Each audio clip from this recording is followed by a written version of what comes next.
And we're going to start with the Eagles, that 19-point deficit that they completely erased with some incredible plays. Jason, what did we learn about the Eagles this week? I don't know that we learned a whole lot, but I loved what I saw from them. We talked about it. They looked at each other when they're down 19 points in the middle of the third quarter, and they said, enough of this, and let's go do it. And they got aggressive on offense. They have great matchup players. Throw the ball to A.J. Brown, throw it to Devontae, the tight end Dallas Goedert, and they just cut the guys loose, and Jalen Hurts, the quarterback, just let it rip. And the whole team responded. The defense was making stops, and obviously your Georgia buddy made the biggest play of the game at the end of it. But it was an impressive performance by the Eagles. But we're talking about in the viewing room, this is exactly the vibe the Chiefs used to have. We saw the crazy finish last year against the Denver Broncos where somehow, some way, they push through, block the field goal, win the game. So we see an even crazier outcome today where the field goal gets blocked and returned for a touchdown. And this is a team that knows how to win, and that becomes contagious. And it affects, as you know, not just the Eagles moving forward, but their opponents will start thinking, here it comes, oh no, we get tight, and they stay loose, and they find ways to win. And it's hard to get that, but once you have it, it tends to stick around. The craziest part is that the block field goal and the return for touchdown, that's the play everyone's going to see. That's the one that's on social media. But that was their second blocked field goal. In the fourth quarter. Right.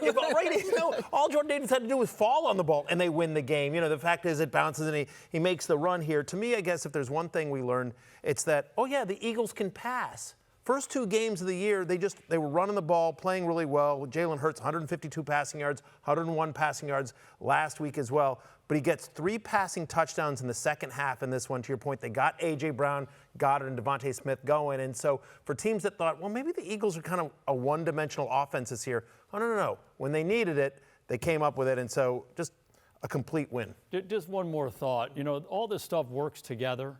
And so when you're so run-heavy, all of a sudden – Saquon Barkley's numbers go down a little bit because there's a lot of people around the line of scrimmage. Now you throw the ball, and if they continue to have an aggressive attitude throwing the football, defensive coordinators are going to say, wait a second, we got to start playing coverage, and then 26 is going to come alive again. So when you have all those weapons to be able to do both in the run and pass game, pretty hard on defenses. I also wonder what this does to the Rams when you had that game won. You started 2-0. You go in there and slay the dragon, and you'd have home field advantage in the event that all things fall equally, and now you're going to have to go back to Philly again.